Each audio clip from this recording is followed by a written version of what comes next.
Yung video pong ito ay yung magiging topic natin, yung partner monetization policy. Okay? Ipapakita ko po sa inyo kung paano nyo ma-access yun.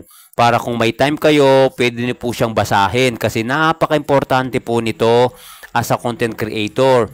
So, yung as a malit pa lang tayo na content creator guys, kailangan malaman na natin to. Okay? So, hindi na natin patatagalin, ipapakita ko sa iyo kung paano natin makikita yung partner monetization policy. Next slide. Okay. Dito ngayon tayo guys sa Facebook Home. Ayan, kung nakikita mo Facebook Home, yung blue. Pero pupunta tayo guys dito sa profile settings sa may bandang kanan. Ayan, yan. Pindutin natin yan guys ha. Dire-diretso na tayo doon para mabilis at mas madali mong masundan. Pag pinindot mo yun guys, sa may creator support, ayan no, pindutin mo yan guys. Yung purpose lang ng video na to guys, para ipakita ko sa iyo kung paano mo puntahan yung partner monetization policy. Kasi napaka-importante talaga nito guys, okay? So next is monetization. Pindutin mo yan na nasa bandang gitna. Monetization, okay?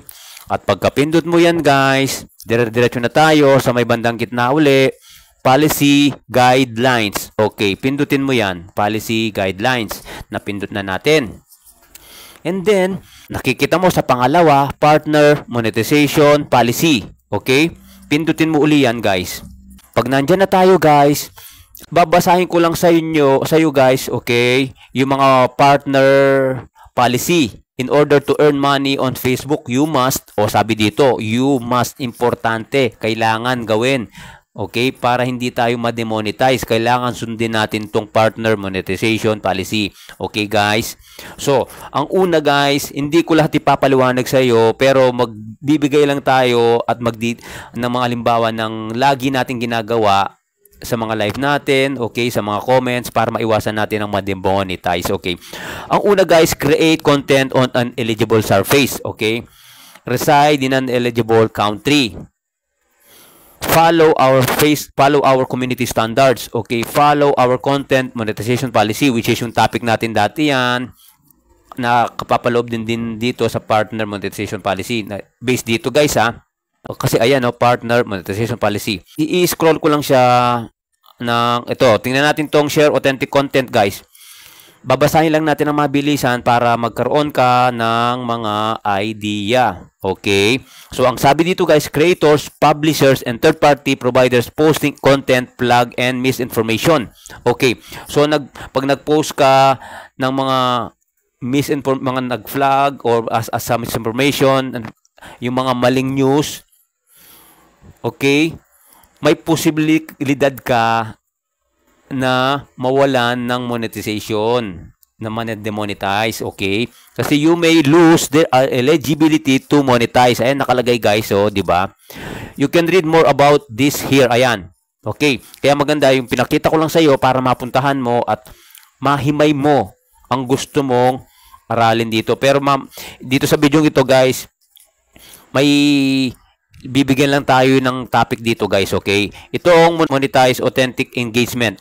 Ayan, yan lang yung medyo gusto kong ipaliwanag sa inyo, okay? Kasi pag nagla-live tayo, ginagawa natin to guys, okay? Hindi natin alam na bawal pala yon. Okay? Hindi natin lahat babasahin to, pero magkukuha lang tayo dito ng mga pwede nating ma-share sa inyo. Okay guys? Kasi nakalagay dito, monetize authentic engagement.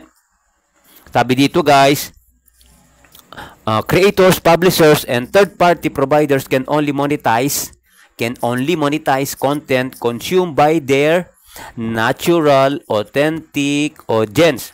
Take note guys, natural, authentic audience. Pwede mo ring isulat to guys ha. Sabi mo, natural, authentic audience. Okay. This means creators, publishers, and third-party providers may not engage in any behavior that boosts or amplifies followers, views, or engagement for the purpose of generating more revenue. This includes manufacturing, sharing, which is coordinate, distribution of content.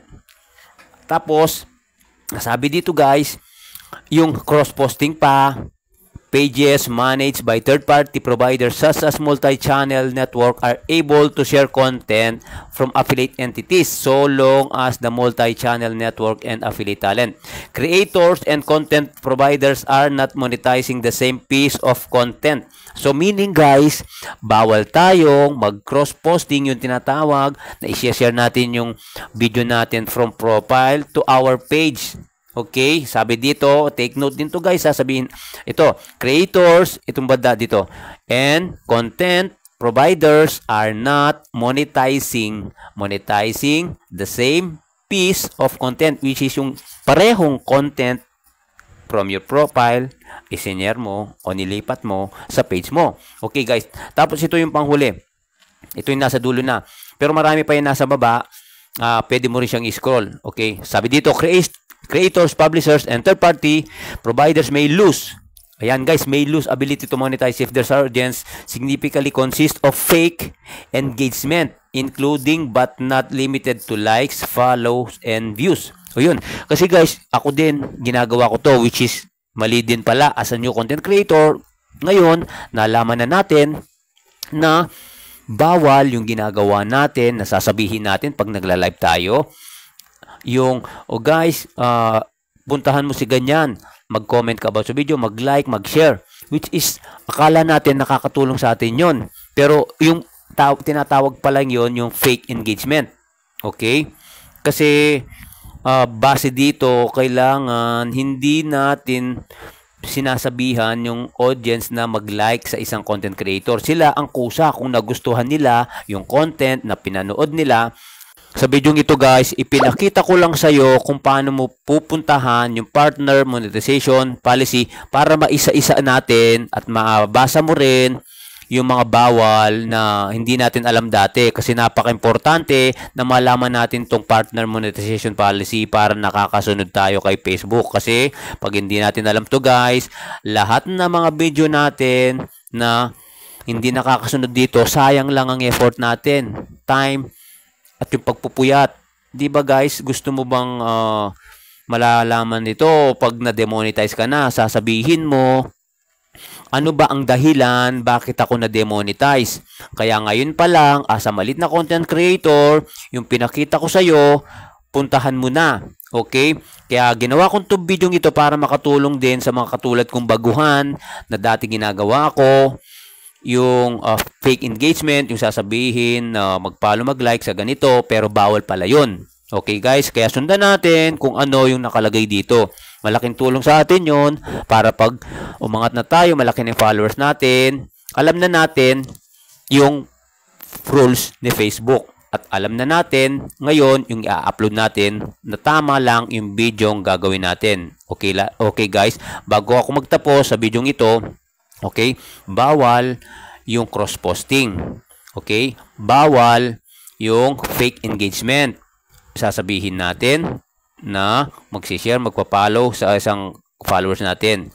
Yun guys, siguro itong video ito, yung mga iba, sana nakatulong. Okay, so kung may mga video man sila na nilalabag ito, i-correct na natin sa mga bago nating video gagawin. Okay guys, sana itong video ito ay nakatulong at maraming salamat and have a nice evening. Thank you po.